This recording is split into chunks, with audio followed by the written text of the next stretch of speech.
பாலசிங்கம் பரவாயில்லையா? ஏன் இதை காப்பி உங்களுக்கு அனுப்பிச்சிருப்பாங்களே?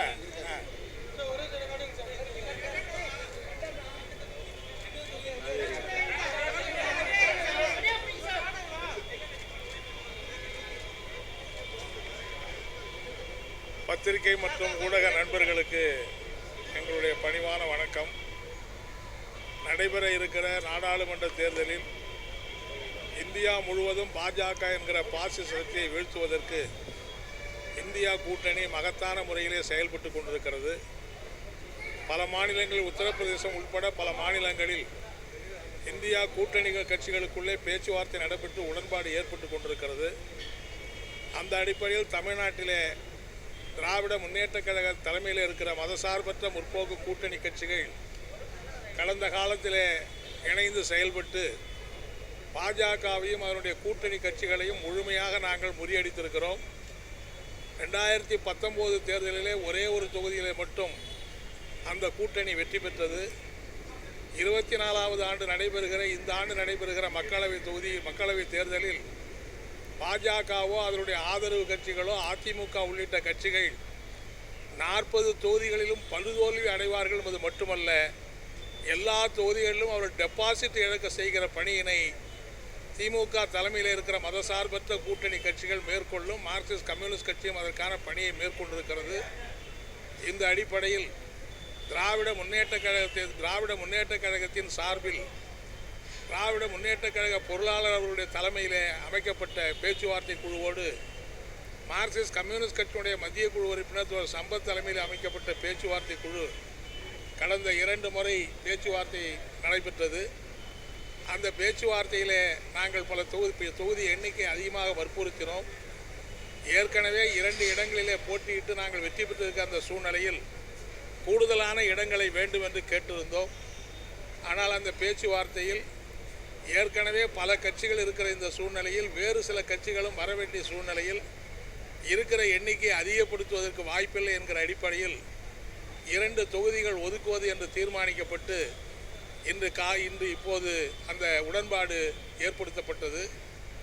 நடைபெற உள்ள நாடாளுமன்ற பொதுத் தேர்தலில் திராவிட முன்னேற்றக் கழகமும் மார்க்சிஸ்ட் கம்யூனிஸ்ட் கட்சியும் மற்ற தோழமை கட்சிகளும் இணைந்து போட்டியிடுவது தொடர்பாக இன்று 29/2/24 தொகுதி உடன்பாடுகள் குறித்து திமுக கழகமும் மார்க்சிஸ்ட் கம்யூனிஸ்ட் கட்சியும் கலந்து பேசியதில் திமுக கூட்டணியில் மார்க்சிஸ்ட் கம்யூனிஸ்ட் கட்சி இந்த நாடாளுமன்ற தேர்தலில் 2 தொகுதிகளில் போட்டியிடுவது என தீர்மானிக்கப்பட்டது என்கிற உடன்பாடு எட்டப்பட்டது.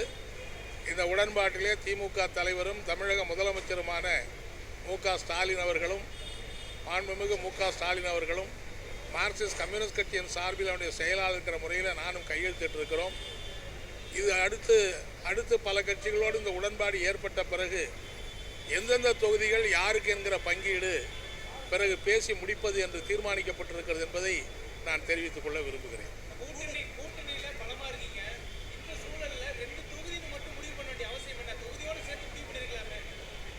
இல்லை, அதாவது ஏற்கனவே இருக்கிற 1-2 கட்சிகள் சிலர் வெளியே போயிருக்காங்க, சிலர் புதிய வராங்க, சில தொகுதிகளை மாற்றி அமைக்க வேண்டியிருக்கு இந்த 5 ஆண்டு கால அனுபவத்தில் அப்படின்னு கேட்டிருக்காங்க. எங்களை பொறுத்தவரை நாங்கள் ஏற்கனவே இருக்கிற 2 தொகுதிகளில் வெற்றி பெற்றிருக்கிற தொகுதிகளை நாங்கள் வற்புறுத்தி கேட்டிருக்கிறோம். இல்லை, அதை பற்றி இன்னும் பேசவே இல்லை. அடுத்த எல்லா கட்சிகளோடும் பேசுகிற போது இதையும் பேசி முடிக்கலாம். ஏன்னா ஒரே தொகுதியை வேறு சில கட்சிகள் கேட்குறாங்க. அப்போது அது சம்மந்தமாக அவங்களோட பேசிக்கிட்டு தானே முடிவு பண்ண முடியும். இல்லை, எல்லா இதர கட்சிகள் வைத்திருக்கிற தொகுதிகளையும் கூட மத கட்சிகள் கேட்குறாங்க. அது வேணும் இது வேணும் மாற்றி கேட்குறாங்க. ஸோ அந்த மாதிரி இருக்கிற சூழ்நிலையில் பின்னாடி எல்லாரோடையும் கலந்து இதில் ஒன்றும் பெரிய பிரச்சனையெல்லாம் வராது. எங்களை நாங்கள் அது எங்கள் தொகுதிகளை மாற்றுவாங்கிற பிரச்சனை இல்லை. வேறு சில தொகுதிகளை மாற்ற ஒரு சூழ்நிலை இருக்கிறதுனால எல்லாத்தையும் நிறுத்தி வைக்க வேண்டியிருக்கோம். அவ்வளோதான்.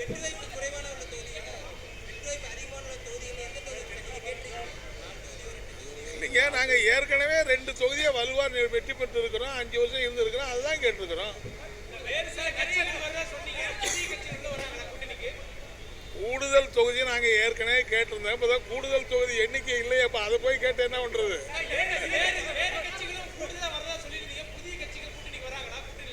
தான் கமலஹாசன் வருவாருங்கிறாங்க. இப்படி சில பேர் வரதா சொல்லிட்டு இருக்காங்கல்ல. அதனால யார் அதெல்லாம் ஒன்று ஒன்றா தான் தெரியும். இல்லைங்க, நாங்கள் ஏற்கனவே நிறைய எல்லாம் கேட்கல. ஏற்கனவே இருந்த 2ஓட இன்னொன்று கூடுதலாக கேட்டோம். 3 தொகுதிகள் இந்த வாட்டி வேணும். நாங்கள் கேட்கறது நியாயமாக இருக்கணும்ல. ஏன்னா வேறு பல கட்சியெல்லாம் இருக்குல்ல.